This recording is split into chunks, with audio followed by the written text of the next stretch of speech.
My name is Andres Benitez II, and this is my wife, Tintin. I am the youngest of 5 siblings. My father worked as an accountant in the Middle East, so we hardly saw him. For me, he was a good man, and he never hurt us.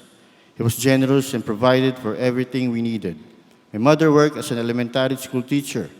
Although she was a strict disciplinarian, I never got any spanking from her. Growing up, I felt appreciated for talents like dancing, taekwondo, and others. I had always wanted to show them off. With my mother busy with her lessons and my father absent, I was drawn to the wrong crowd who introduced me to drugs at age 13. From marijuana, it progresses to anything I could get my hands on until I ended up with shabu. At age 21, my mother labeled me hopeless. Feeling unloved and uncared for, I became bitter. To avoid hearing my mother's nagging, I spent more time with friends and drugs to temporarily forget my pains. I became frustrated and angry. I sunk into violent behavior, and hurting others thrilled me no end. It gave me the false notion that doing this made me stronger and in control. I did not care that I was lying, cheating, and stealing from everyone. Eventually, I became a drug trafficker and a drug courier. I later went into other criminal activities like robbery, gun running, and others. I became so insensitive to what I have become. I often had suicidal thoughts and never cared about how my actions would affect me or anyone. I am the eighth child in a family of 10 siblings. My father worked as a government employee, while my mother tended to her store and coffee shop. Because my father did a lot of womanizing, my mother had to go out and look for him often. This meant that we were left at home without food, without care, and without love. I often saw my mother crying, especially when my father did not come home. And when he did, he was physically violent with all of us. We were deprived emotionally and financially. I grew up believing that nobody loved me. Bearing all the pain inside, I became a bully at school. No teacher was able to scare me, and although I was frequently brought to the principal's office, I went on doing what I wanted and whenever I wanted it. One time, in a fit of anger over some minor matter, I pushed my classmate into the river to drown her. It was a good thing somebody saved her. I was very angry and bitter inside. Amidst the chaotic life I had, Tintin and I were married in 1999. I had hoped to become a good father and provider but failed. In that same year, I was shot, stabbed twice, caught, and got jailed. I went into rehab, but it didn't help. My wife and I fought a lot, and I would always hurt her. Her right eye and left ear were damaged in one of my relapse episodes. This prompted her to leave me when she could not take it any longer. When my family left me, I hit rock bottom. I saw how pointless my life was. I did not know then that all I needed was for me to turn to God. I married Andy without my parents' blessing. I always dreamed a peaceful, loving, and happy family, and I imagined that I would find it in our marriage. Not long after, I realized how self-centered, insensitive, and violent he was. His use of drugs made matters worse. The day would start with him hitting and throwing anything at me, which resulted to my partial deafness. I almost lost my sight when he threw a glass at me when once he came home angry. My children were so afraid of him, they would tremble at the sound of his voice. I was hopeless, tired, and drained from doing everything on my own. We separated in August 2005. Around this time, I started attending D group and CCF that served as my support system. I had my own ideas about God early in life, but I only came to Him when I was in trouble. I learned about Glorious Hope Ministry at the invitation of my wife's discipler. When I saw the transformation in people who underwent the program, I was encouraged to go through the program in 2008. Recalling all the bad things I did to my parents, my siblings, my wife, and my children over again was not an easy task. But by God's mercy and grace, I learned how I needed to ask for forgiveness from God and from all of them. By accepting who I really was, I was able to forgive myself and enjoy the forgiveness of God. Attending the program allowed me to see my true condition. It revealed much about my past. Everything that happened was a direct result of my wrong decisions. The lessons opened my eyes and led me to admit my powerlessness over my addiction. I began to develop the desire to do the right and ask for forgiveness from the people I have hurt. I also gained new friends who listened and guided me through the experience. I slowly regained the trust and confidence of the people I have hurt. In 2006, I accepted Jesus Christ as my Lord and personal Savior.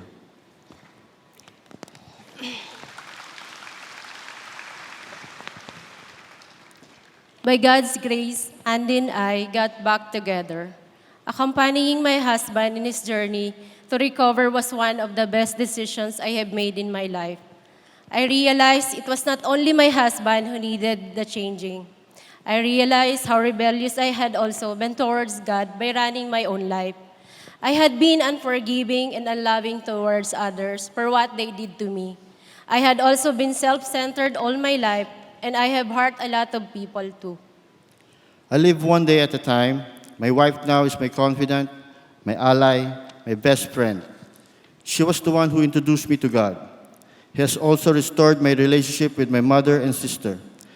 My family and I enjoy His blessing at present. I often pray, asking God for guidance. I choose to be with my family rather with the friends I have. I shun away from having too much money in my hands to keep me from temptation. I keep myself busy and I turn to prayer when I have to. Now that I'm aware of my weakness, I cling on to God's strength to overcome. Surrendering all my worries to Him, I rely on His mantle of protection. And if ever I fall, I am absolutely sure that His guiding hands would lift me up again. At present, we faithfully worship God and pray together as a family.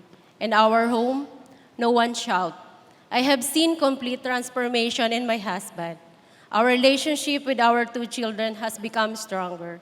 They freely communicate with us. They know that they do not have to be afraid because we love them. God has also used us to help those who have the same struggles like we had before.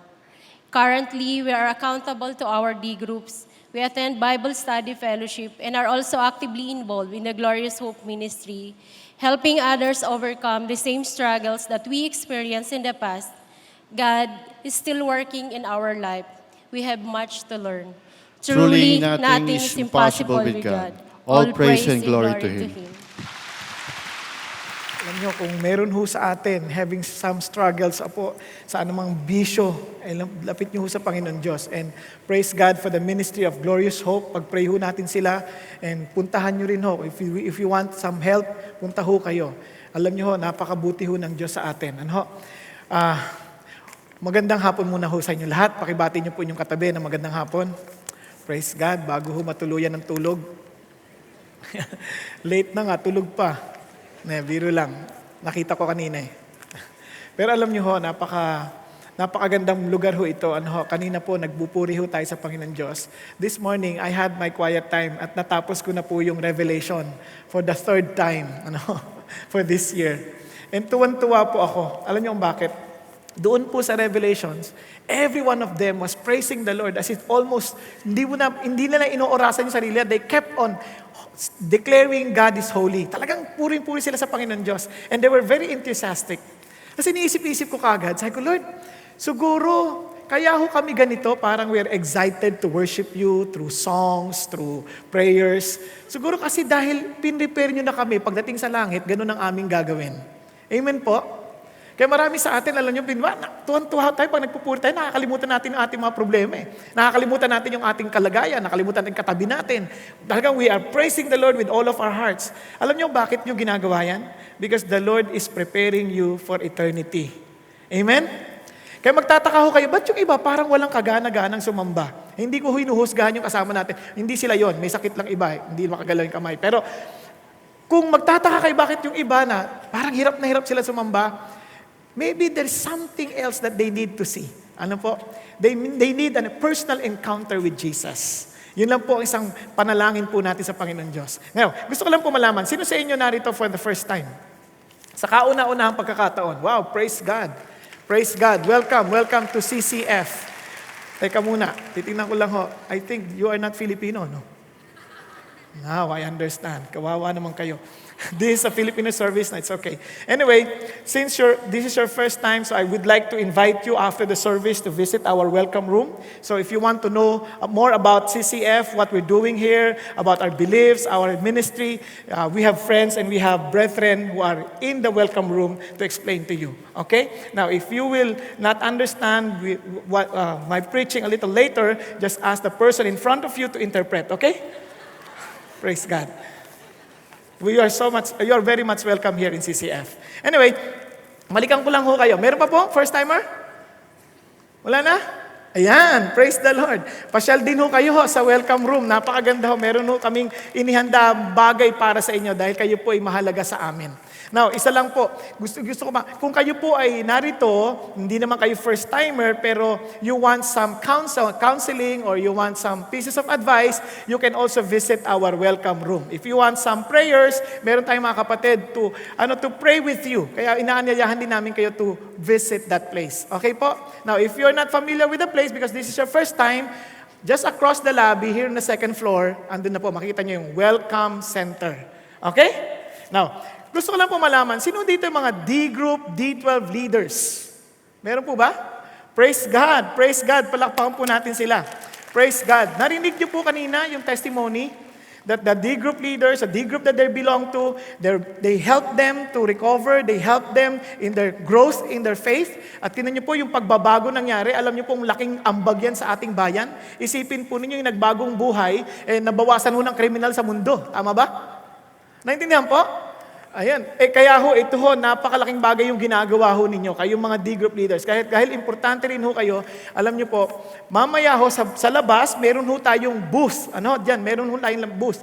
I-update ninyo yung inyong pong records and data, kung sino na po yung nag-a-attend sa inyong grupo. At para ma-update ho kung saan kayo, kuha kayo doon. At pagdating nyo doon, bibigyan ho kayo ng ating planner, yung 2014 planners. Okay po ba yun? So meron lang kayo fill-upan for updating para ho maiayos natin lalo ho yung ating pong records. Okay po? So inaanyayahan namin kayo after the service, punta ho kayo doon sa booth po sa labas. At of course, sa kahuli lang po, gusto ko lang po ipaalala sa ating lahat, next week, if we've been praying, we've been showing care to our friends and been sharing to them about the gospel, and maybe to some of you, you haven't really shared the gospel to them yet. On Sunday, this would be a great privilege, a great opportunity for you to bring your friends along with you. Okay po ba yun? This would be a celebration, Christmas celebration natin dito. At ang ating prayer is that the message will be spoken forth to encourage and to allow people to see Jesus. Okay po ba yun? So we encourage you to invite your friends, yung mga kaibigan nyo, matalik yung kaibigan o kamag-anak na pinagpe-pray nyo ng matagal. At kung sakali man na matagal nyo, hindi nyo pa rin maimbitahan, dalhin nyo sa linggo. Pag-pray nyo itong buong linggo na to, na talagang dalhin sila ng Panginoon dito. Amen po? At pag-pray nyo rin po na tunay nga yung mensahe ng Panginoon ay maipahayag na may kapangyarihan nang sila po'y makakilala sa Panginoon ng personal. Praise God. So iniingkahit namin kayo na to continue yung prayer care siya natin, patuloy ho natin kayo, wag ho kayong magsasawa. Alam niyo kung bakit? Kasi ho ang Diyos hindi ho natutulog. Siya po ay tumutugon sa ating mga panalangin. Amen? Sa tayong pong lahat ay tumayo, tayo po ay magpasalamat sa ating Panginoon Diyos para sa hapong ito. Shall we all stand? Shall we just thank the Lord? Thank you, Father God. Thank you, Jesus. Thank you, Lord. Aming Amang Banal, nagpapasalamat kami na kami tinipon ninyo sa lugar na ito upang kayo sambahin, luwalhatiin. Panginoon, alam kong kung hindi nyo kami niligtas, kung hindi nyo kami nilinis sa magitan ng dugo ni Kristo, lahat ng aming papuri, lahat ng aming awitin ay walang saysay sa inyong harapan. Truly, Father God, we thank you that through your Son, Jesus Christ, our worship, our praises, our songs being sung, Father God, are acceptable before you, only because of Jesus. And in that, Father God, we glorify you, we honor you for this afternoon, Lord. And we pray to guide us and lead us in our discussion, Lord, and allow your name to be glorified and honored, and allow, Father God, everyone's life to be transformed, Father. At hinihingi rin po namin, O Diyos, na patuloy niyo pong ingatan ang buhay po ni Andy at ni Tintin, aming ama. Thank you for their testimony. Thank you for your story. Thank you for your work that you have allowed them to experience in their lives. And thank you, Father God, for all the ministries that you're allowing for us to have here in CCF. Thank you for the glorious hope. Thank you, Lord God, for how you've been using the people there, the volunteers there, Father God, to reach out to those who are needing help, O God. And thank you, Lord, for your anointing, for your blessing. Thank you for your presence. And thank you, Father God, for the lives changed. And we pray continually, Father God, to do that to our friends, to our loved ones, oh God, who have known you yet. I pray to allow them to have an encounter with you. And I pray also, Father God, this afternoon to allow your Holy Spirit to move freely in our midst, that your message may be proclaimed with power. And I pray, God, to speak to each and every one of us. And we also lift up to you our country, Father God. I pray for our president. May you guide him. May you lead him. May you allow him to lead this country, Father God, to righteousness. And I pray, Father God, Lord, for those who have been, involved with graft and corruption, I pray, Father God, as you expose them, may you also bring justice, Father God, to them. I pray, Lord God Almighty, to allow them, Father God, to understand, Father God, Lord, and experience the consequences of their acts, O Lord. And thank you, Jesus, that you will help our Department of Justice, O God, to really give them wisdom, Father God, to pursue the cases, O Lord, that they're handling, Lord. Thank you, Jesus. Thank you, Lord. And Father God, continue to uphold the work that you have entrusted here in CCF and also in our country, Lord. Continue to, Lord, to protect our senior pastor and his family and all the leaders of this ministry, Lord. Allow, Father God, for our hearts to be always, Lord, attuned before you and be in love with you, Lord God, that we will do everything, Father God. In every ministry that we do, our desire will always be to honor you. And our desire will always be, Father God, to exalt your name. Thank you, God. And Lord, we praise you once again for this afternoon. Speak to each and every one of us in Jesus' name. Amen, amen, and amen. Praise God. Maraming tayong lahat maupo. Recently, I read a book. Ang title po niya is God Speaks. In that book, he quoted Rob Brendel. Rob Brendel, founding pastor of Denver United Church and former associate pastor at New Life Church in Denver, Colorado. He wrote the following about Rachel Works, a victim of the shooting at New Life Church that took place in December 9, 2007. Her family had come to a church where I was pastoring that morning, a routine Sunday. 1,000 things would never have crossed their minds as they drove through Colorado Springs towards New Life Church, enormous concrete worship center, including the prospect of being assaulted in their minivan by a young man with a high-powered rifle. Isipin po ninyo, papunta ho ng service, wala hong iniisip, kundi pupunta ron para sumamba ho sa Panginoon Diyos. Hindi ho nila iniisip na aatakihin ho sila ng isang taong may baril at sila po ay pagbabarilin. Naintindihan po na ito po ang nangyari. Sabi gano'n, later that day, we were all at a local hospital. The girl whose hand I held, Rachel, had already lost a sister at the scene. Her father was down the hall in critical condition, and her mother was coming undone in the waiting room. But she did not know any of it. Rachel lay unconscious for a couple of hours more in the ICU, and then she died. Her family had come to church together that morning, and by a nightfall, they were shattered. Pag-isipan niyo po mabuti. Bakit gaganon? Christian naman itong mga ito. Sasamba sa Panginoon Diyos. Their hearts was to worship God. Their desires was to honor the Lord. And yet, without any preparation, patay. Bakit nagkakaganon? Asan ang Diyos? Hello? Naalala niyo po, we are on a series on God's sovereignty, that God is in charge. If God is in charge, how could He allow these things to happen? Pag-isipan ninyo. Alam niyo, yung mga katanungan na yan, ay mga tanong din ho lagi ng marami kung bakit daw hindi sila naniniwala sa Diyos. Most people who do not believe God, they always use this as their excuse and say, if God is really in charge, if God is really powerful, if God is really sovereign, how could He allow sufferings? Nasusundan po? Kaya ngayong hapon, I entitled the topic as, Suffer Not with Sufferings. God is in charge. Bakit po suffer not with sufferings? Yes, there are sufferings, but you don't need to suffer along with the suffering. Parang pwede ba yun? Pwede po. Pag-usapan natin muna. First, let us try to understand why there is suffering. Now, from the very beginning, God explained to us why there is suffering. Because at the beginning, nung nilikha ng Diyos yung mundo, His plan was great. In fact, He created everything that human beings need. Lahat ng kailangan ng tao, binigay niya na. Lahat ng kailangan niya. Nilikha niya na yung hangin, liwanag, lahat nilikha niya na. Pero, ito po, ang problema, when God told them, and look at the instruction given to man, then the Lord God took the man and put him in the Garden of Eden to tend and keep it. And the Lord God commanded the man, saying, of every tree of the garden you may freely eat. And sabi niya, but of the tree, of the knowledge of good and evil, you shall not eat. For in that day that you eat of it, you shall surely die. Kaya ho, nagkaroon ng death. Ang problema, hindi agad yung namatay yung tao eh. Ay, bakit hindi namatay? Kala ko ba, you shall surely die? Of course, parang ganito yan. Halimbawa, nakainom ka ng lason. Talagang nakakamatay na lason. Pag inom mo, maaaring hindi ka kagad patay. But death is already in your body. Tama po ba yan? Nasusundan po? For example, you learn that you have a stage 4 cancer. Death is in their body, pero hindi ka pa agad patay. Naintindihan, hindi mo pagkasabi ng doktor, you have a stage 4 cancer, pak, patay ka kagad. Wala namang ganun eh. Ano kanya ibig sabihin?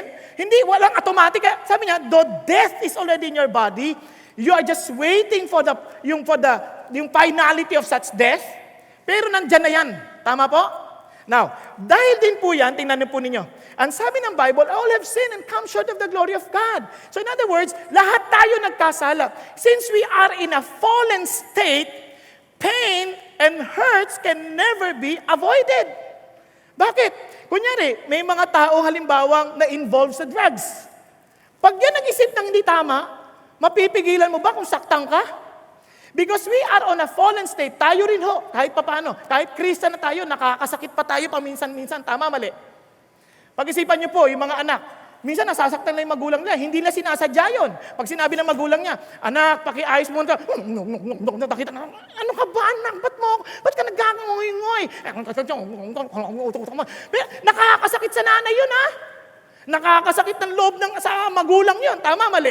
Pero sa isip nila, gusto lang nila ipagtanggol ang kanilang sariling kalalagayan for the reason why they don't want to obey because maybe they're pressured by time with their assignments. Tama, mali. Ngayon, kaya lang, dahil sa kanong kondisyon, hindi na alam, nakakasakit sila because we are on a fallen state. Okay po?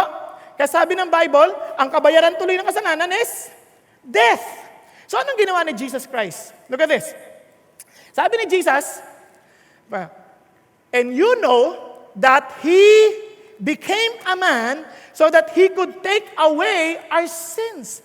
That there is no sin in Him. No missing of God's will at any time, in any way. Bakit daw naparito si Kristo? Bakit daw siya nagkatawang tao? Para lagyan ng sagot yung kasalanan. Nang sa gayon, tayo po'y makalakad ayon sa kalooban ng Diyos. Doon yung gamot. Dahil dyan, in effect, meron tayo ngayong choice. When sufferings come, we don't need to suffer along. Bakit ko sinabi yun? Tingnan nyo ha? My brethren, count it all joy when you fall asleep. Ay, hindi. Sorry. Talagang ang tulog, Talagang walang kaimig kayo. Gumanumpi, no? Ulit. Kaya, ibilang mong kagalakan when you fall into various trials. Maraming pagsubok. Isipin nyo, ngayon lang ang dami hindi nag-cancel ng Christmas party. Bakit? Dahil sa pagsubok na dinaanan sa Tacloban, nadamay sila. Sabi nga isa, bakit naman ganon? Sila na nga yung tinamaan, pati tayo, damay. Nagtumutulong naman tayo, bakit tayo hindi nagdiriwan ng Christmas? Sabi nga, hindi. Pero doon yung maintindihan na parang, pati sila damay eh. Tama, mali. Ilan sa atin ang hindi nagki-Christmas party dahil lang doon? Yung iba, ginamit na excuse yun para hindi gumastos. Pero okay lang. Kaya sabi gano'n, knowing that the testing of your faith, sabi gano'n, produces patience.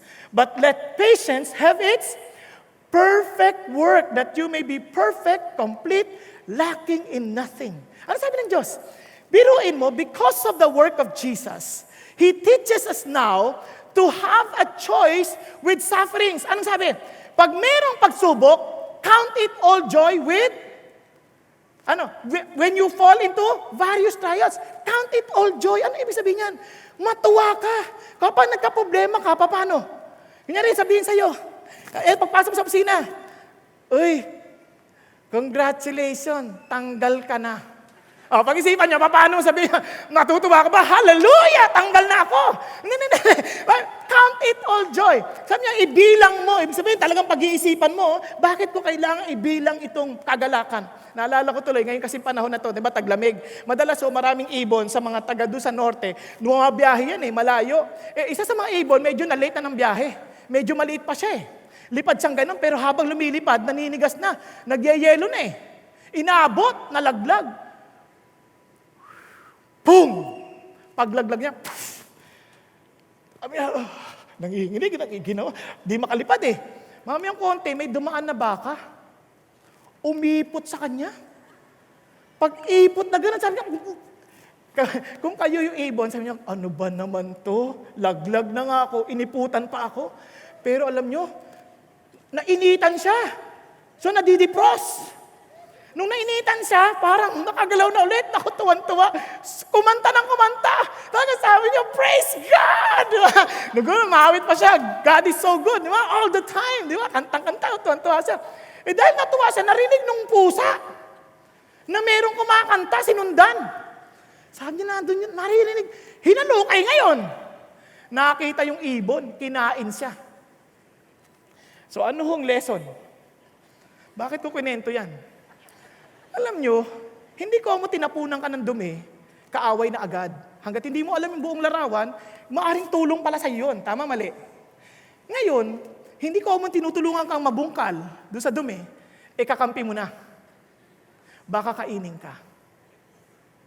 At kung sakaling nandun ka sa gitna ng dumi, huwag kang maingay. Titignan ko lang. Okay, nasundan nyo. Gising kayo. Sabi ng Bible, count it all joy. What does that mean? Huwag ka nang magreklamo. Relax ka muna. God is doing something beyond what you are seeing. Okay po ba yan? Ito po ang pinakamaganda. When Jesus Christ told us to count it all joy, He also assured us of this. Sabi niya, I came to that you may have life, that they may have it more abundantly. Alam niyo, si Kristo nang naparito, hindi sabi niya, yung kaaway, ang gusto niya, nakawang ka, sirain ka, at saka, ano sabi niya na? Patayin. Tama? Pero si Kristo, nagpunta yan dito para bigyan ka ng buhay na may kasaganaan ito. Alam niyo, pag iniisip ko to, ito yung blessing nating mga Christians. Bakit? Karaming tao, kaya ho sila nasasaktan sa mga sitwasyon. Kasi ho, kulang Kunyari, pag sinabi mong abundant, nakakita na kayo ng baso. Pag nilagyan mo ng tubig yan, pagkalahati lang, anong tawag dyan? Half full. Sa iba, siyempre, tingin nila half empty. Now, kapag puno na, anong tawag dyan? Full. Pag sinabi mong abundant, ano ibig sabihin? Overflowing. Tama? Ngayon, if Jesus Christ is in you, no matter what happens, yung life mo is overflowing. So, hindi ka naghahanap ng kasagutan or anything. Tama, mali?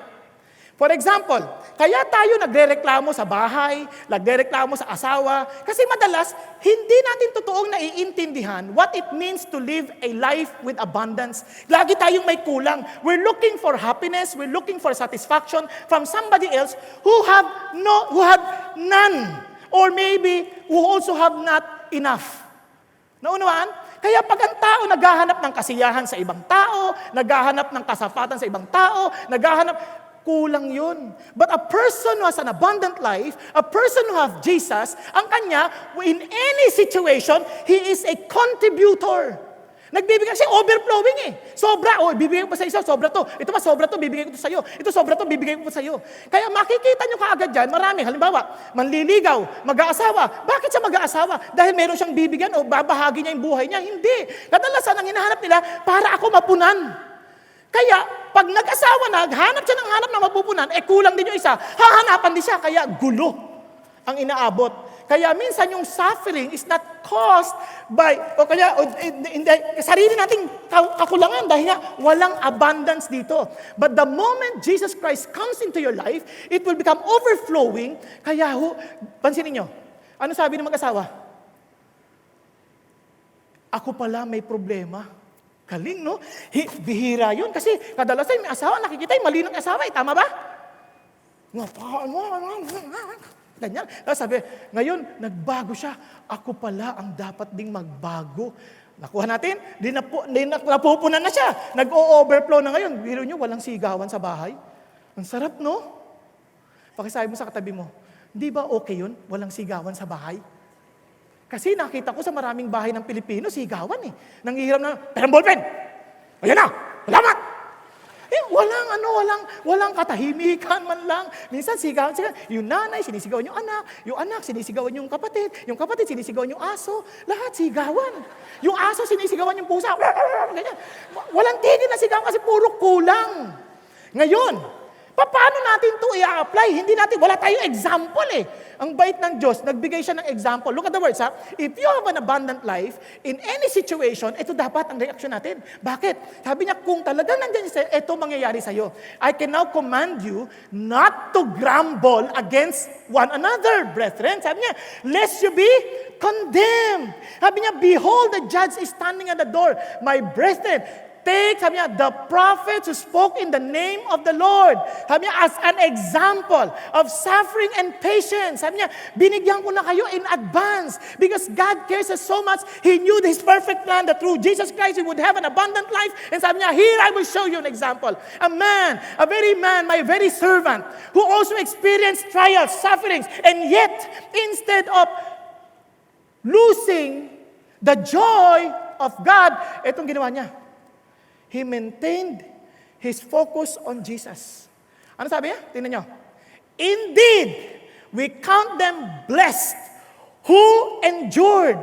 You have heard of the perseverance of Job and seen the end intended by the Lord, that the Lord is very compassionate and merciful. Kayo po, sino dito nakabasa na ho ng aklat ng Job? Job. Nung nabasa nyo, anong nakita nyo? Sabi ng Lord, pinakita ko yan. Bakit? Because God is very compassionate and merciful. Kasi pag binasa ako aaminin ko sa inyo, nung una kong binasa, natakot ako. Sabi ko, Panginoon, ganito pala itong buhay na to. Kahit anong meron ka, isang iglap pwedeng mawala. Nakuha nyo?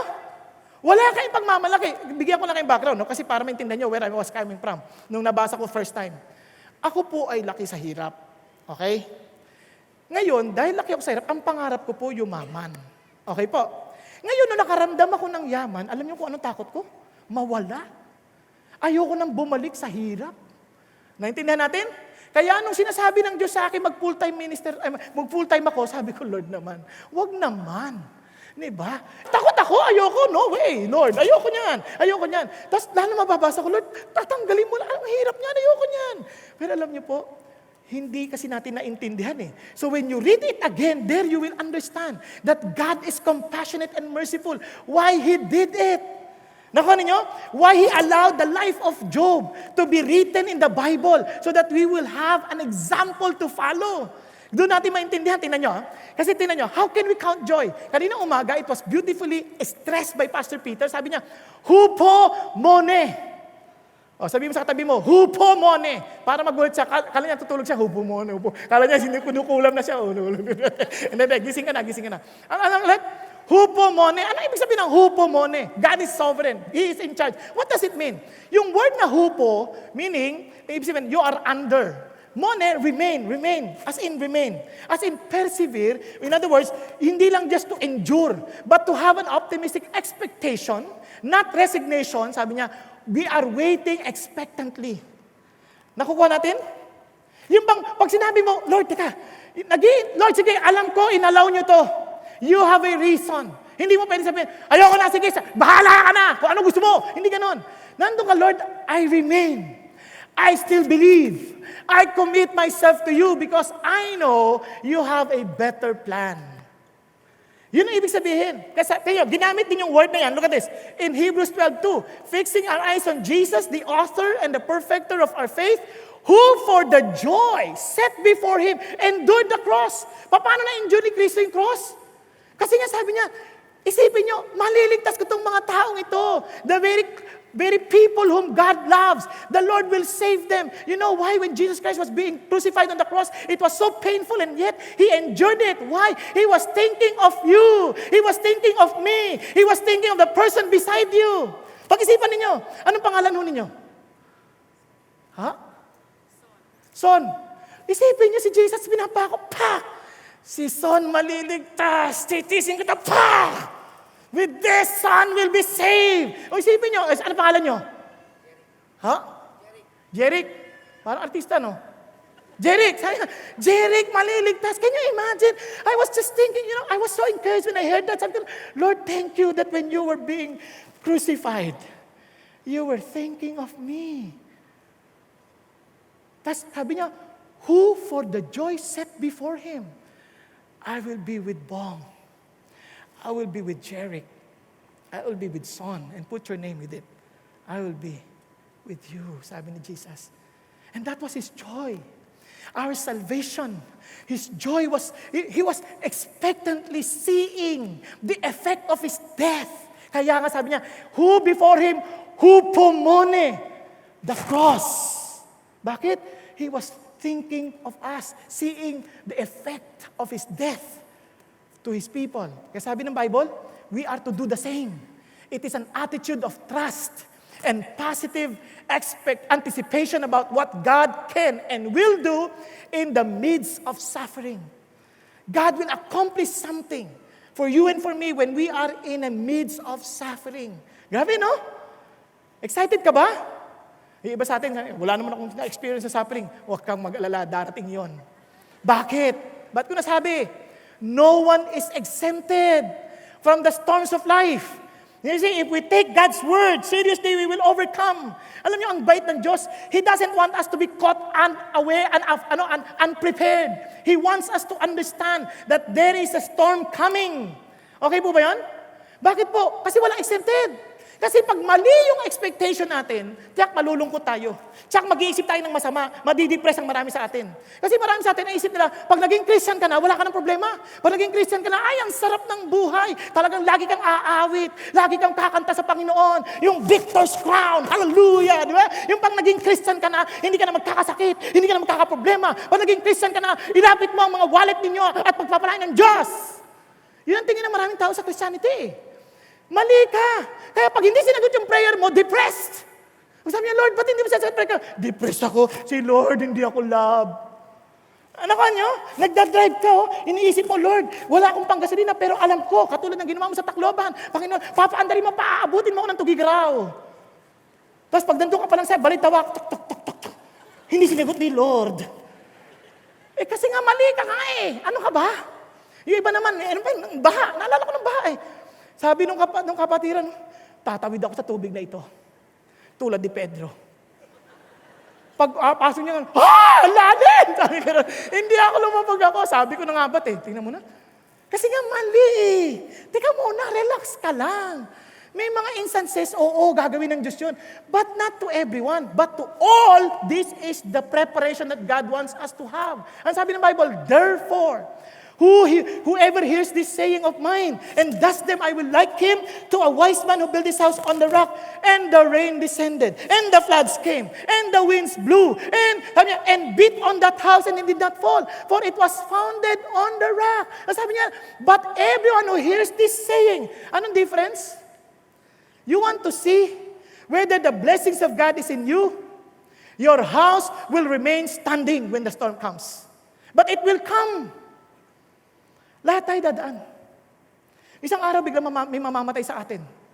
Iyak tayo, Lord, bakit pinag-pray namin for healing and yet he died? Ano sasabihin ng Lord? When the storm comes, he who hears my word and obeys them, he will remain standing. Hindi siya masisira. Kasi alam niyo, ibang tao, okay na okay. Ako nga ho, mayroong kilala.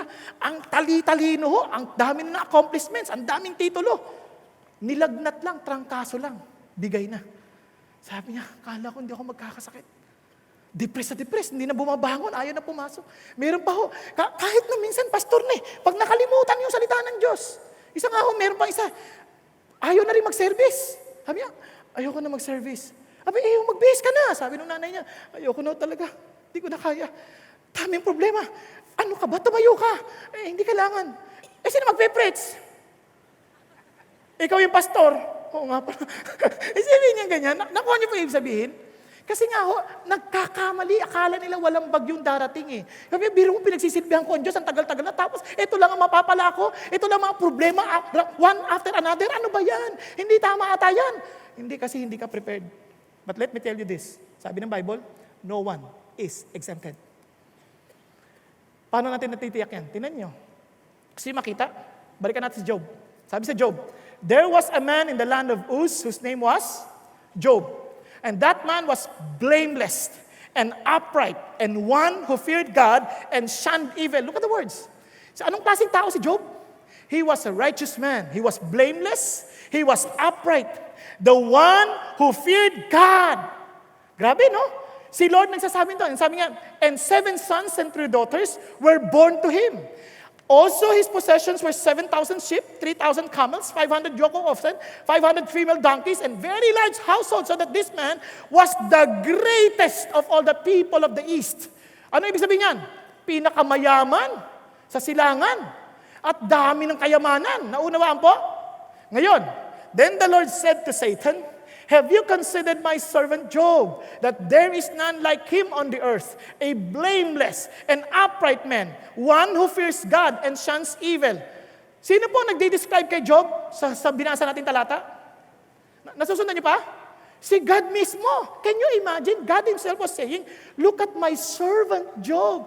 How I wish, di ba? Parang lahat tayo yung makikinanay. Parang every time God looks at you, look at my servant. He was blameless. He was an upright man who fears God and shun evil. Si God na mismo, biro mo si God na mismo ang sasabi, mabuting tao yan. Okay pa? Hello?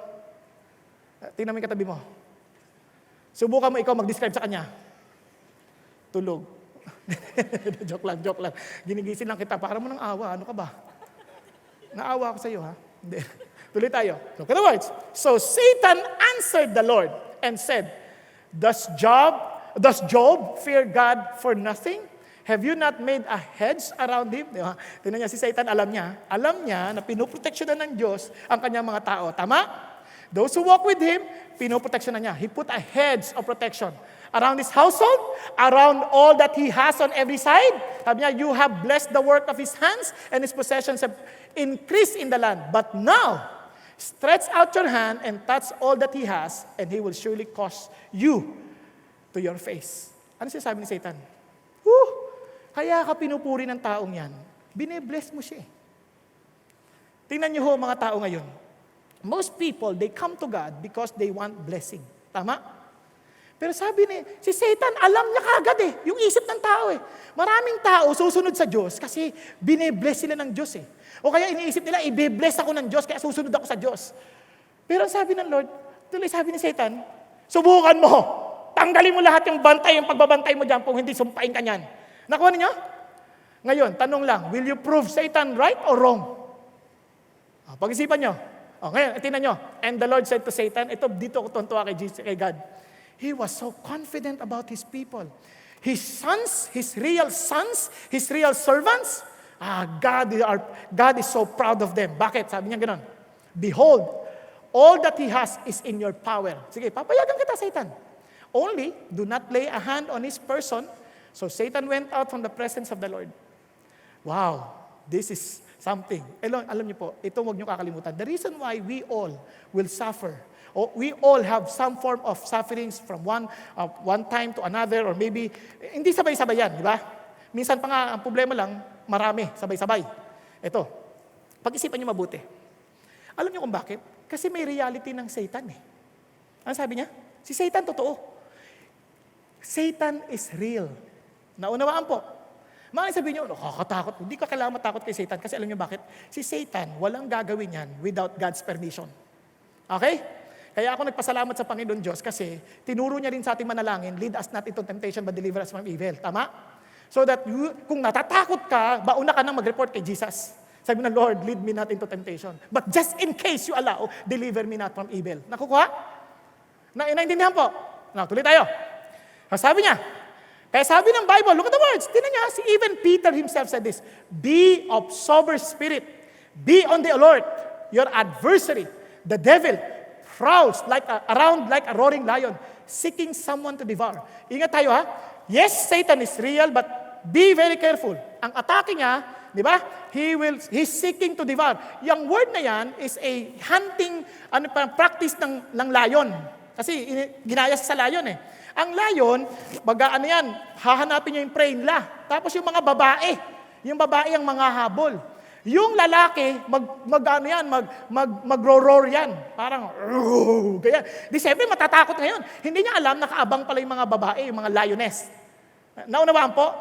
And that is exactly what Satan will do. He is always looking for his people. Ang una niya, tatakutin ko to. Paano pananakot? Tatakutin ko yan sa hirap. Tatakutin ko yan sa mga problema para bumigay, para hindi na siya magsumamba sa Panginoon Diyos. Naunawaan? Hello? Ngayon, tuloy tayo. Kaya sabi ng Bible, kaya naman, wag mo siyang bibigyan ng pagkakataon. Bakit? Meron din siyang mga tsansa na may opening, ha? Wala kang kalaban. Sabi niya, be angry but do not sin. Do not let the sun go down with your anger. And therefore, give no opportunity to the devil. Kasi pag merong kang galit, merong kang bitterness, binibigyan mo ng pagkakataon yung diablo. Naunawaan po? Tingnan niyo na kung paano maglaro yan. Pag wala kang may galit ka sa asawa mo, lahat ng gawin yan, pag-iisipan mo na masama. Nagtitimpla pala ng kape yan. Siguro nilalason ako nito. No? Hinahanda niya na ako mamatay. Kaya, di naman yung takbo ng diablo, binibigyan mo kasi ng puwang. Naintindihan po natin. So, what the Lord is telling us is this. Devil is real. Be prepared. Do not give him any opening. Anong opening? Bitterness, anger. Sabi niya, huwag mo pahayaan yan. Tuloy tayo. In whose case, the God of this world has blinded the minds of the unbelieving so that they might not see the light of the gospel of the glory of Christ, who is the image of God. Sino nang bubulag sa kaisipan ng tao? Diablo. Demonyo. Naunawaan? Kaya minsan akala natin masishare natin gospel sa magitan ng ating mga explanation. Galing natin, hindi ho. Naalala ko, meron pong kakilalang ebanghelista noon. Pag nag-preach po, wala akong maintindihan. Sabi ko, ano sinasabi niya? Wala akong naintindihan. Pag-challenge sa mga tao, kung nais yung kapatawaran ni Kristo, lumapit kayo. Lahat halos naglalapitan, umiiyak pa. Sabi ko, ano nangyari? Ako nagugulat eh. Kasi wala sa paliwanag ng tao. Nasa kapangyarihan ng Diyos. In order for this evil, sabi niya, para ma-overcome, you bring the matter to God. Naintindihan po natin? Hello? Okay, guys. Paglabas niyo, huwag kayong maghanap ng demonyo, ha? Hindi yun ang ating layunin dito. Gusto ko maintindihan ninyo, the reason why there is no exemption for anybody, even for a righteous man like Job, to experience sufferings is because there is a devil attacking. Okay po? So anong ginagawa natin? Because now, there was a day when his sons and daughters were eating and drinking wine in their oldest brother, sabi niya, house. Anong nangyari? A messenger came to Job and said, the oxen were plowing and the donkeys feeding beside them. And sabi niya, when the Sabaeans raided him, took them away, instead they have killed the servants with the edge of the sword. And I alone have escaped to tell you. Can you imagine? Agad-agad patay ka agad yung kanyang oxen, patay yung kanyang servants. May nag-report sa kanya. Sunod. While he was still speaking, di pa tapos nagre-report pa lang. May panibago na dumating, the fire of God fell from heaven and burned up the sheep and the servants and consumed them, and I alone have escaped to tell you. Ano na? Bigla hong thunderstorm, kinidlatan. Sunog Naintindihan? Fire from heaven. Hindi ko alam kung volcano yan o whatever, basta it was a fire. Sunog. Sabi niyo, again, look at the words, Pansinin niyo yung salita, I alone have escaped to tell you. Ano napansin niyo? Parehong-pareho, no? Hindi niyo ba napansin parehong-pareho sinasabi? Parang, wow, what a coincidence. Parehong words. Pwede mo sabihin niya, alam niyo po, grabe, nagtatakbo po ako. Wala nang pinaliwanag. Pwedeng ganon. Pero, same. Pwede naman dalawang sermons ang nakakawala. Tama ba? Now, tingnan niyo pa. When he was still speaking, hindi pa tapos. The Chaldeans formed 3 bands. Raided the camels, took them away, yes, and killed the servants while the edge of the sword. And I alone have escaped to tell you. Pangatlo na. Hindi pa tapos, may dumarating na naman. Kung kayo nasa kalagayan ni Job, anong pakiramdam niyo? Sunod-sunod. Ang sasabihin na sa'yo, ito pang pinakamasakit. While he was still speaking, another also came and said, your sons and daughters were eating and drinking wine in their oldest brother's house. And suddenly a great wind came from across the wilderness and struck the 4 corners of the house. Biglang parang may bagyo o ipo-ipo or tornado. It fell the young people and they are dead. And I alone have escaped to tell you. 4 na beses. Friends, anong problema mo? May pinagpe-pray ka, hindi sinagot? You've been praying for a girlfriend, hindi dumating? Or you've been praying for a boyfriend, hindi dumating? Tapos, Lord, Pasko na naman. Hanggang-isa pa rin ako. Di ba? O kaya nabigo ka. Parang kinikanta mo na, last Christmas, I gave you my heart. And the following day, pinapon mo na. Iyak ka. Kumpara mo nga sa problema ni Job. Anong problema mo? Wala ka natanggap ng regalo? Kumpara mo nga sa problema ni Job. Lahat wala. Pati anak. Alam nyo, aaminin ko sa inyo, tinitingnan ko lang mga anak ko, sabi ko, Panginoon Diyos, isa lang mawala sa akin, parang hirap. Tama, mali. Naalala ko yun, isa pa lang anak ko noon, iniiyak ko, iyak yan, ang baby pa lang, parang gusto mo ihagis eh. Ay, gusto ko ihagis. Kung sinabi ng Lord, kung kunin ko yan sa'yo, bigla akong luha, Lord, wag naman po, biro lang po. Ito, 10 anak. Pag-isipan ninyo kung gaano kahirap yon. Ang sasaya nila, mababait silang anak, kahit hindi sila masasamang anak. Iba magkakapatid sila, nagkakasiyan sila magkakapatid, hindi sila nag-aaway-away. And yet, the Lord took them. Ano sabi ni Job? Look at the words. And Job arose and tore his robe and shaved his head. Lungkot ni Job, sobrang lungkot. And he fell to the ground and worshiped. Yan ang amazing sa Diyos. Ito si Job, yan ang amazing. Dami ng problema. Sa halip na magalit, sa halip na magreklamo sa Diyos, sumamba pa. Tumarapa at sumamba sa Diyos. Sa atin nga ho ang ganda ng buhay natin. Pero pagdating ng pagsamba, tinatamad tayo. Mamaya na, pagkatas ng praise and worship, dating tayo. Hindi ko kayo inuusgahan na, hindi ko sinasabi yung mga late, ganon. Yung iba, oo. Hindi, totoo lang. Alam niyo kung bakit? Aaminin ko sa inyo, I'm so excited to worship God. As in toto, hindi yung portion, hindi yung word of God. Hindi, lahat. Kasi bakit? Pati yung araw-araw mong lakad, bakit po? Kanina ko nandoon sa loob, pagkanta ho nila, sabi ko, sama ako. Gusto ko sumamba sa Diyos. Why?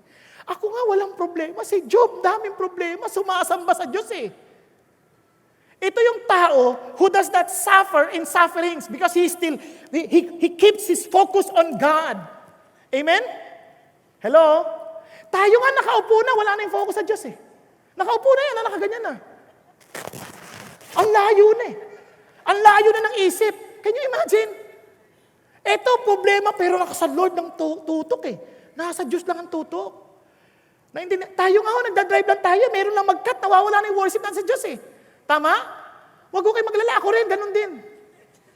Pero ang bait ng Diyos, mga 2 araw talagang ang bait ng Diyos kasi sobrang traffic Alam nyo, palagi pinapalan ng Diyos sa akin, Kaya, pinakaya ko, sige, mauna na kayo. Sige na. Bakit? Kaysa mag-away-away tayo dito. Sasamba na lang ako kay Lord. Matraffic, kakantahan ko na lang si Lord. Kaya nga noon, pag nakikinig ako ng radyo, nagagalit ako agad kasi nadadamay ako yung mga pinagpatayan. Ngayon nilagay ko yung worship na lang para yung kanta parang nakakahimam. Di ba? Kaya parang kakantahin, the grace of God. Wow, Lord, thank you. It's your grace. I can overcome. Amen po? Friends, tapos tinan niyo pa, naked I came from my mother's womb. Kanya ang worship niya. And naked shall I return there. The Lord gave, the Lord has taken away. Blessed be the name of the Lord. Sabi niya, ito yung taong, he appreciates whatever God gives. Maraming tao, yung hindi man lang sila nagpasalamat sa pagkain, hindi nagpasalamat sa damit, hindi nagpasalamat sa mga bagay-bagay na binigay sa Diyos, hindi nagpapasalamat sa trabaho, tinatamad pa nagtatrabaho, wala silang gana kung pumasok sa trabaho, yung mga nag-aaral, hindi nag-aaral, tinatamad pa dahil hindi nagpapasalamat sa binigay ng Diyos sa pagkakataon para mag-aral. Pag nagka-problema sa buhay, sisisihin ng Diyos. Si Job, iba. Si Job, he understands that everything comes from God. He understands that everything comes from God. And God has the right to take them back. Walang reklamo. Amen po? Naalala ko one time, tumawag yung asawa ko, nagdadrive po ako papunta sa ministry. Boom! Yung anak nating isa sa kambal. Kambal na yun ha, pwede mawala ang isa. Isa sa kambal, sabi niya. Nahimatay, hindi ko alam gagawin, tumitirik ang mata. Nanigas, nangingitim na. Alam niyo, pwede na akong bumalik. Kaso hindi na. Malayo na ako eh. Tapos sabi ko, Lord, sige, sandali lang. Binaba ko yung phone, nag-pray ako. Lord, salamat sa pagiging tatay sa anak ko. Pero Panginoon, kung kukunin mo po siya, salamat sa maging sa pagkakataon na binigay mo sa akin. Pero kung ipagkakatiwala niyo pa po, pwede po ba niyong dugtungan yung kanyang buhay? Tapos tinawagan ko na kagad yung asawa ko. Pag nag-amen ko, tawag ko kagad. Kamusta? Gumagalaw na siya. Baba ulit. Lord, salamat. Pinagkakatiwalaan niyo pa ako. Tulungan niyo maging tapat akong tatay sa kanya. Hello? Alam niyo kung maintindihan niyo yung salitang ito? Whatever you have, you will give your best. Students, sino mga estudyante rito? Hello, students. Hi. Nagpapasalamat kayo sa Diyos na binigyan kayo pagkakataon mag-aral? Galingan niyo. Galingan niyo para sa Panginoon Diyos. Amen? Gumawa kayo ng assignment, ha? Para sa Panginoon Diyos. Sino nagpapasalamat dito na meron kayong magulang? Praise God! Igalang niyo sila. Honor them. Understand that God gives and God takes away. Kaya please, honor them. Sino nagpapasalamat dito may asawa kayo? Praise God! Love them. Love them. Babae, submit to them. Why? Because if you honor God and you take them seriously coming from God, then treat them as God wants them to be treated. Amen po? Sino may makakatulong dito? Praise God! May katulong kayo. Love them too. Hindi lang kayo pinaglilingkuran. Serve them. Bring them to Jesus. Let them know that there is a God who cares for them. Bakit? Yung nagbigay sa inyo, isang araw pwede niya rin kunin sa inyo yan. Pag kinuha niya, walang reklamo. Para huyang sa garden, di ba? Yung nagtatanim ka ngayon, inaalagaan mo yung bulaklak, biglang lumabas ho, may kumuha. Pak! Pinitas. Magagalit ka? Hoy! Gagawin, minsan, magagalit ka eh. Pagkakita mo, yung master mo kumuha. Sir! Thank you! Get it, sir! That's yours! Wala ka reklamo. Ganon din sa Diyos. Pag kinuha niya, Lord, sa iyo yan eh. Thank you. Amen? Sa inyo yan eh. Yun ang pagkaunawa. Yun ang ibig sabihin. Pero kung walang pagkakilala sa Diyos, look at the words. The wicked in the haughtiness of his countenance does not seek him. All his thoughts are, there is no God. They don't care. Wala silang pangunawa sa bagay na supernatural. Why? Kaya pag may problema sila, lang sila, sakit ang ulo to, hindi ko problema. Sasakit na, dala-dala nila yan. Wala silang tatakbuhan. Kung hindi naman, sisisihin pa rin nila ang Diyos na hindi na pinaniniwalaan. And let me just remind you this. Sabi ng Bible, through all this, Job did not sin nor did he blame God. Sarap, grabe. Talo si Satanas. Bakit? Hindi niya sinisi ang Diyos. Hindi siya nagkasala. Sumamba pa rin sa Panginoon.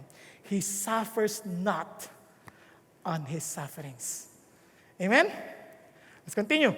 Sabi ng Bible, in this you greatly rejoice, even though now for a little while, if necessary, you have been distressed by various trials. You have been distressed, so that the proof of your faith, being more precious than gold, which is perishable, even though tested by fire, may be found to result in praise and glory and honor at the revelation of Jesus Christ. Kaya doon lalabas yung totoong pananampalataya. Susubukin. Pagdaan sa apoy, buhay na buhay, nagniningning. At doon kikilalanin sa kalangitan. Amen po? Hello? Di po ba napakabuti ng Diyos? Pakisabi sa katabi mo, huwag kang magdusa sa pagsubok ng buhay. Sabi niya, magdusa ka. Ano ba yan? Huwag kang magdusa. Kasi tiningnan lang eh. Parang ibig sabihin, magdusa ka. Parang wala siya pakialam, di ba? Parang, wag. Sabi, tingnan niyo ha, napakaalaga ito. Sabi, alam niyo, ito pang nakakatuwa. Biglang babalikan. Alam niyo, kala niyo tapos ang Diablo? Hindi pa. Bumalik ulit. Rest back. Kaya relax ka lang ha. Pag panalo ka ng minsan, wag mo isipin, panalo ka palagi. Hintay ka ha. Rest back siya. Ang sabi niya, Lord, balat sa balat. Kaya mo yan. Siyempre, pagka yaman lang yan eh. Balat sa balat, Lord. Sabi niya, all that a man has, he will give for his life. Okay yan. However, put forth your hand now. Touch his bone and his flesh. He will curse you to your face. So the Lord said to Satan, sobrang bilib pa rin si Lord kay Job. Alam niyo, natutuwa. Pagka may mga pagsubok, isipin niyo na, bilib ang Diyos sa iyo, ha? Okay, sabi niya, behold, it is in your power only to spare his life. Ano sabi ng Diyos? O sige, Satan, gawin mo yung gusto mo. Huwag mong gagawin ka at buhay niya, pag ginalaw mo. Naka nyo? Pag English, hindi maganda eh, no? Pag Tagalog eh, sige, subukan mo ha, pag ginalaw yung buhay niya, ha? Sinasabi ko sa'yo. No.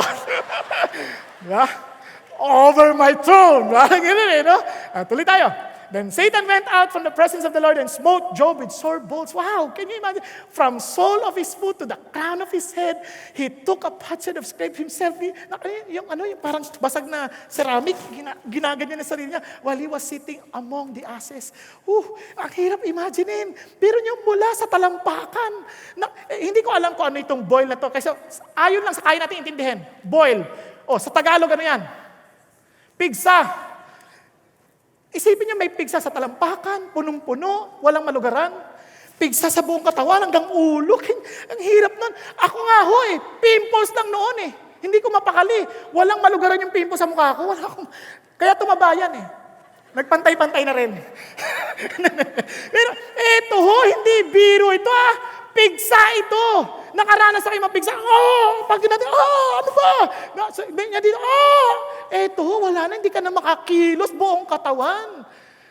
Grabe naman, ano to? Ano sabi to rin ng asawa? Nung nakita ng asawa, siguro sabi ng asawa, Panginoon, di na tayo pinoteksyonan. Galit siguro siya sa atin. Sige, galitin mo na siya lalo ng gusto. Ang sabi niya, sumpahin mo siya. Nagmamatay ka na. Salbahin itong asawa ito, no? Sabi niya parang, hindi niyo maintindihan yung asawa niyo. Kasi asawa, isipin niyo 10 anak yan, inagaan niya yan patay Tapos datang yaman lang security, wala Kasi ito, no, sabi niya, siguro kung galit ang Diyos sa atin, galitin mo na ng gusto para mamatay na lang tayo. Sabi niya, sasabayin mo na. Ano sabi ni Job? Ano ka ba naman? Sabi niya, kung magsalita ka, para ka na rin mga mangmang na babae. Kung magsalita, para ka hindi Christian. Sa terminology natin, ano ka ba? Para ka namang hindi Christian. Sabi niya, tatanggapin lang ba natin yung mabuti mula sa Diyos? At hindi tatanggapin ang pagsubok? Sabi niya, tingnan niyo, is in all this, wow, sarap. Job did not sin with his lips. Wow. Kapatid, kasi kaya natin minsan yung ari-arian, mawala yung sinasamba natin minsan katawan natin Kunyari, yung inaalagaan mong kutis na ang ganda-ganda, biglang dagyan ng galis. Kalat ng kalat, puro naknak. Ano nangyari? Inaalagaan mo, lalagay mo ng lotion, tapos nagkakaroon ng naknak. Ano nangyari? Tapos mamaya unti-unti nauubos. Pag-isipan niyo, paano ka magpapasalamat sa Diyos? Ano sabi ni Job? I don't need to suffer with these sufferings. Sabi niya, shall I accept good things from God and not adversity? Wow, that's a heart. The heart who understands the truth about God. The heart to understand that there is a God who really cares. Sabi niya, hindi ko mamaintindihan yan ngayon, pero one thing I understand. God is in charge. Sabi niya, you keep yourself under. Alam niyo, meron pong pag-aaral tungkol sa fire. Sa fire, pag nagkaroon ng sunog at lumanghap ka ng konting carbon dioxide, pwede ka mamatay. Tama? Ang sabi ng mga fire experts, kapag matindi na yung usok, gapang ka sa ilalim. Pag doon sa ilalim, andun yung hangin na oxygen, makakahinga ka pa hanggang sa makalabas ka. Tama? Ito yung ibig sabihin ng eupomone. You keep yourself under. Crawl before the presence of God. And Lord, trusting Him and say, Lord, I know you know what you're doing. Okay po? Amen po? Now, let's continue. Now, after all the debates, siyempre, debates. Ano sabi ng Lord? After all the debates with his friends about his condition, kasi sabi ng mga kaibigan niya, pag may kasalanan ka kasi, kaya ka nagdurusan ganyan. Mali silang lahat. Ulitin ko ha, no exemption. Even if you walk faithfully with God, you are not exempted. You are not shielded by the fact that adversities will come, sufferings will come. Walang exemption. Nasusundan po natin. Kaya ang sabi ng Diyos, debate sila. Kasi pinipilit ng mga kaibigan eh. Kasi minsan ganun tao eh. Mapaghusga kapag may nagkakaproblema. Anong kasalanan mo? Magsisi ka na. Huwag ganun. Hindi natin alam. Ang Diyos lang nakakaalam. Naintindihan? Ngayon, tuloy tayo. Ano naging prayer niya? In Job chapter 6, verse 10, "But still my consolation, and I rejoice in unsparing pain that I have not denied the words of the Holy One." So he prayed, "Teach me and I will be silent, and show me how I have erred." Ganun pa rin ang hangad niya. How painful are honest words, but what does your argument prove? You know what he was asking? Nasa niya, do you intend to reprove my words when the words of one who in despair belong to the wind? You would even cast lots for the whorepans, barrier over your friend. Now please look at me and see if I lie in your face. You know what Job was saying? Lord, harapin mo ako, kausapin mo ako. I-rebuke mo ako kung kinakailangan. Tell me what's wrong with me. You know what? Because in order for you to overcome, you have to overcome your suffering with God's presence. For He knows the whole picture. Enter into His presence. As in, when you worship the Lord, maraming mga dagdag pa, mga kaibigan who will be there to accuse you, to judge you, to tell you things na hindi naman totoo. Na instead of encouraging you, andito pa sila para pabigatan ka pa. Pero itong ganda kay Job, kay Lord pa din. Si Lord ang gusto kong makausap. Si Lord ang gusto kong makapaniig sa mga panahon na ito. Siya ang gusto kong magpaliwanag sa akin. Ang galing, si Lord, alam niyo ho, hindi niya kailangan magpaliwanag. Alam niyo bakit? Diyos siya eh. Kaya nung nagpakita si God kay Job, ano sabi? Then the Lord answered Job out of the whirlwind and said, "Who is that darkens counsel my by words without knowledge? Now gird up your loins like a man, and I will ask you, and you instruct me." Sabi niya, sige Job, ngayon, yung gusto mo mangyari, haharapin kita. Ang bait ng Diyos, no? You are honest. If you are honest with your condition, tell God. Instead of questioning God, you tell God your problems. Lord, nasasaktan po ako, nahihirapan po ako sa sitwasyon ko, tulungan niyo po ako. Hindi ka pwedeng magmalaki sa niya. Sige Lord, kahit ano pang problema, kaya ko yan. Dalhin mo ba? Come on. Subukan mo, mamaya nagdatingan nga yan. Huwag kang ganon. Relax ka lang, maging honest ka sa Lord. Lord, nasasaktan po ako. Lord, nahihirapan po ako sa sitwasyon ko. Kausapin niyo naman po ako, Panginoon Diyos. Huwag mo akong iwan. Lord, as far as I understand, I am blameless before you. But now, Lord, what's going on? Lord, I don't want to displease you. I want to follow you. I want to be blameless before you. But Lord, please speak to me. Nagsalita ang Diyos. God answered what he desired, to have an encounter with God. Ano nangyari? Kinausap siya ng Diyos, Job, nasang ka nung nilikha ko itong mundo na to? Job, alam mo ba, yung mga bituin na yan, sa dami niyan? Ang dami nun. Pinakita niya, asang ka? Ito tungkol sa tungkol sa iba't mga hayop, tungkol sa bituin.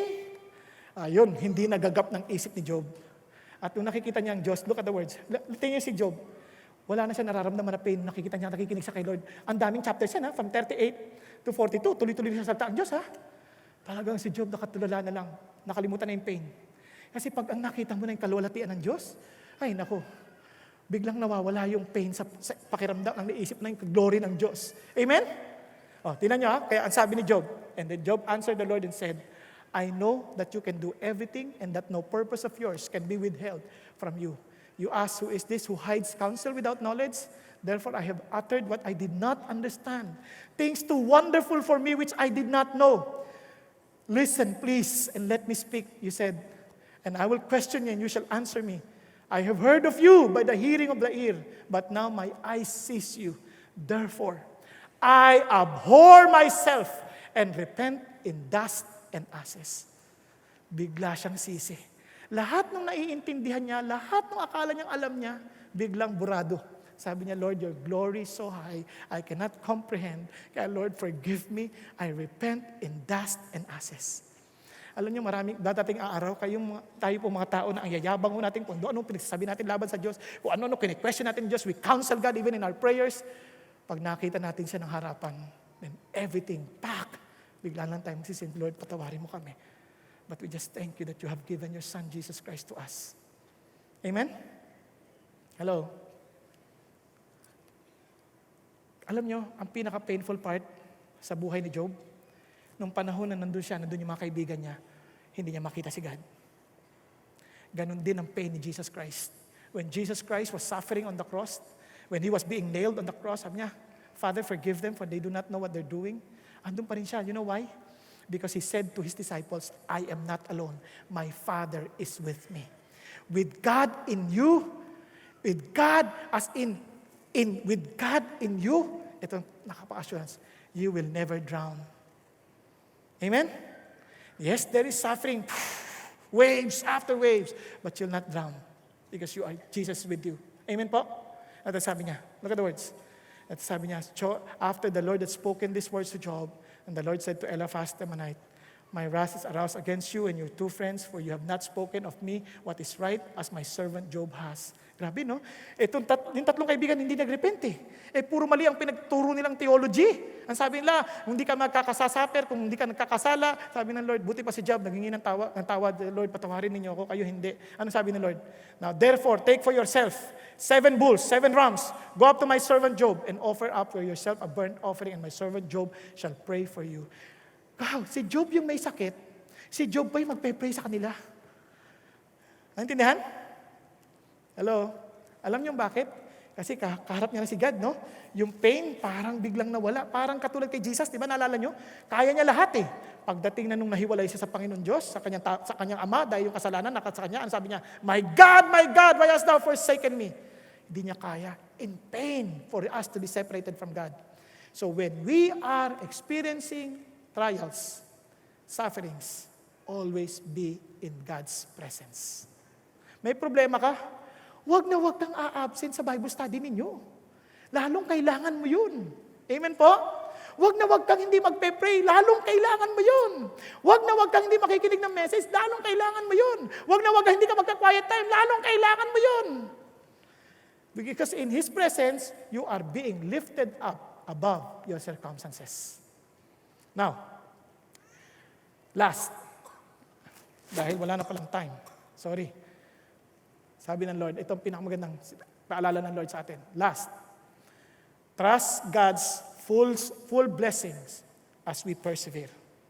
Kaya si Job, kahit nahu siya, may sakit, nung nakaharap niya ang Diyos, siya pa rin po ang magmiministeryo sa kanyang mga kaibigan. Sabi niya, now, the Lord blessed the latter days of Job more than his beginnings. For he has 14,000 sheep, 6,000 camels, 1,000 yoke of oxen, and 1,000 female donkeys. He also had 7 sons and 3 daughters. Grabe, no? Na binoble ng Diyos. Isipin nyo, dinoble niya. Hanggang doble lahat. Pwede lang sa mga anak na natiling 10 pa din. Bakit 10 pa rin? Kasi tao sila eh. Doble na yon. Alam niyo bakit? Kasi yung unang 10, nasa langit na. Pag namatay si Job, namatay yung mga anak, nandun sila ulit, magtatagpo-tagpo, 20 na rin, doble. Tama? Yung mga hayop kasi hindi sasama sa langit yan eh. Kaya sorry, kung may aso kayo, hindi yan sasama sa langit. Yung ibon ninyo, hindi rin. Lulutuin lang yan at gagawing inihaw pagdating ng Pasko. Nakuha natin? Pero yun ang beauty ng Diyos. And He called them the name by first Jemima and second Keziah. Lahat pinangalanan pa ng Lord para sabihin lang ng Lord, Job, alam ko lahat. Friends, binigay ito ng Diyos sa atin. Bakit? In Romans 15:4, for whatever things were written before were written for our learning, that we, through the patience and comfort of the Scripture, might have hope. Ano man pinagdadaanan mo sa buhay, huwag mong haraping mag-isa. God is offering His Son to us, to be with us. Huwag mo nang intayin dumating pa yung problema bago mo hanapin si Kristo. Ngayon pa lang, lumapit ka na. Amen po?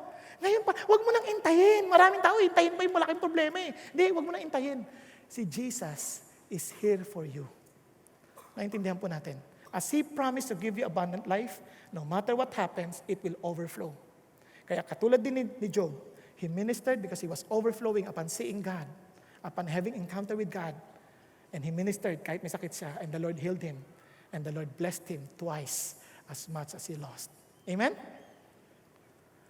Kaya, Friends, sabi nga ni Samuel Chadwick, no man is uneducated who knows the Bible, and no one is wise who is ignorant of its teachings.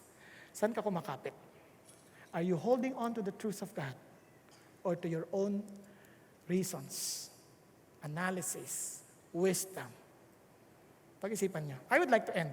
Gusto ko po magtapos sa ganito. Gusto ko po magtapos sa isang mama. Gusto ko pong panoorin ninyo bago ko po ikwento sa inyo ang kanyang kalalagayan. Ito po si Byron Janis. I don't know if you're familiar with this guy, and I'd like to end with his life. Ito po si Byron Janis. Ready na po ba yung video ninyo? Ayan, go. Hindi natin bubuuin yung video, papanoorin natin konti lang.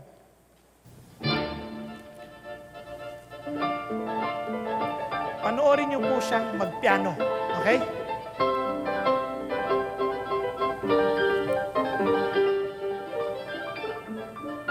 Okay. Nakita niyo na po? Tingnan niyo po yung kamay, ha? Tingnan niyo yung kamay. Okay. Pakikat na ho. Pakikat na. Grabe ho siyang tumugtog. Alam niyo po ba, bata pa lang siya, nagpa-practice na ho siya, and he's a great pianist. Kanya lamang po, bigla ho siya na-diagnose na may arthritis. Tumitigas na ho, umabot na ho dito sa wrist. Tumitigas na po. Hindi niya pinaalam kahit kanino na meron siyang arthritis. At tuloy pa rin siya sa kanyang konsyerto, sa pagtugtog.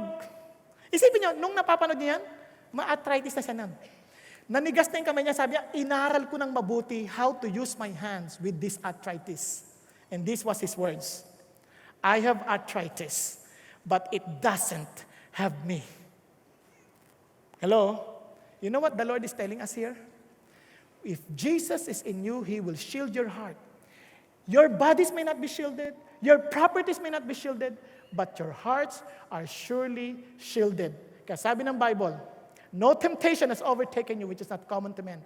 But God is faithful that He will not let you be tempted beyond your strength. And the temptation itself will give you a way out so that you can endure it. Amen? Kaya, you want your hearts to be shielded? You want your life to be shielded? Come to Jesus. He'll shield you with His blood. And He will finish what He has started in you. Tayo pong lahat ay yumuko at pumikit. Thank you, Jesus. Hallelujah. Thank you, Lord. Mga kapatid, habang kayo'y nakayuko at nakapikit, una, pinapahalagan niyo ba ang binigay ng Diyos sa inyo? Pinasasalamatan niyo ba ang Diyos sa lahat ng bagay na meron kayo ngayon? That instead of complaining, remember that God has blessed you with so much, for He is in charge. And when problem comes, I pray that you will keep yourself trusting God with great anticipation that He will always be with you and He will bless you with His presence. For in His presence, there's fullness of joy. Kaya lang kaibigan, kung wala pa si Jesus sa buhay mo, there will never be an abundant life in you. Kaya sabi ni Kristo, naparito ako para bigyan kita ng buhay at ng kasaganaan nito.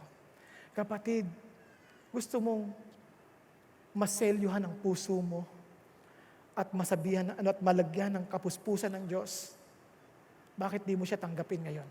Bakit hindi mo aminin sa iyong sarili, Panginoon Diyos, nabubuhay ako ng hiwalay sa iyo, nabubuhay ako ayon sa sarili kong palatuntunan, kahit Panginoon, patawarin po ninyo ako at humingi po ako, Panginoon Diyos, at tinatanggap ko po kayo ngayon bilang aking Panginoon tagapagligtas. Puspusin niyo po ang buhay ko ng inyo pong kayo bilang aking Panginoon. Puspusin niyo po ako, Panginoon Diyos, sa magitan ng iyong bugtong na anak na si Jesus at ng iyong banal na Espiritu. Salamat po, Panginoong Jesus, na namatay kayo sa krus ng Kalbaryo para sa akin. At Panginoon Jesus, pagharian ninyo ang buhay ko at tulungan niyong ito'y mag-umapaw at maging pagpapala po sa maraming tao. Salamat po sa iyong pagmamahal. Salamat po sa iyong pag-ibig. At alam ko po na ito rin po ay panimulang kayo po'y aking pupurihin at sasambahin na mayroong kasiglahan dahil kayo po ang dahilan ng lahat ng aking buhay. Salamat po, Panginoon, na ang buhay ni Job ay buhay na kapahayagan ng iyong pagmamahal at ng iyong Panginoon, pagmamalasakit sa amin. Aming Ama, dalangin namin na sa tuwing ito'y aming makita namin na kayo ang Diyos na karapat-dapat sambahin sa kabila ng mga pagsubok sa buhay. Salamat po aming Ama. Salamat po o Diyos sa kaligtasang binigay niyo sa amin, sa mga nagtitiwala sa inyo. At Panginoon, sa lahat ng naririto, hinihingi ko po na anuman Panginoon ang kanilang pagdaanan, tagumpay man o sa mata ng tao'y kabiguan, salamat po na ang lahat ng ito ay para sa kalwalhatian ninyo at ito ay para sa ikabubuti ng mga nagmamahal sa inyo at lumalakad ayon sa iyong kalooban. Sa iyo po ang lahat ng papuri at pagsamba sa ngalan ni Kristo Jesus. Amen. Amen at amen. Pagpalain kayo ng Panginoon. Praise God for His word. Let's all stand. Let's sing our last song. We have a sovereign God.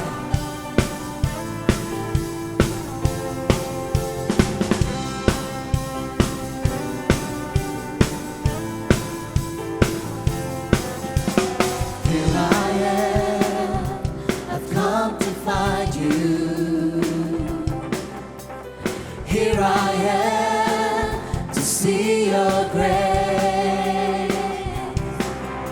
to bring to you an offering. I have to ask myself one thing: how can I do anything but praise? I praise. Oh, you are God, you are Lord, you are all I'm living for. You are King of everything.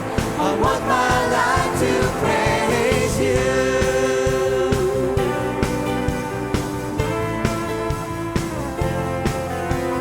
Here I am, I've come to thank you.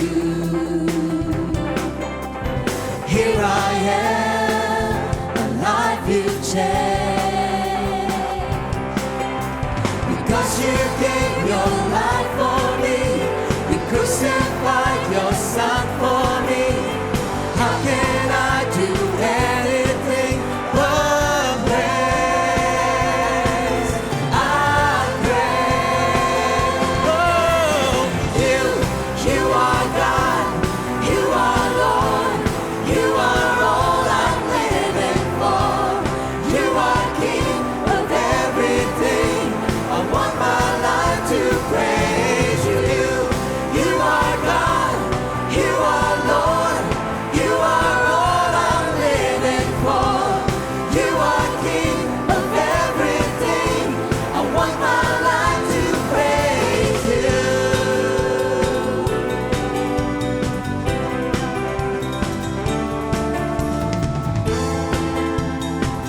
Let's sing it higher now for Jesus. For Jesus. Let's sing. You are God, you are Lord, you are all I'm living for. You are King of everything. I want my life to praise you. You are God, you are Lord, you are all I'm living for. You are King of everything. I want my life to praise you. I want my life to praise you. I want my life to praise you. Praise Jesus. Thank you, Lord Jesus. God bless everyone. God bless. Sa mga bisita po namin, gusto namin kayong i-welcome. Proceed po tayo sa welcome room. Nandun lang sa second floor. God bless. God bless po. Ingat po.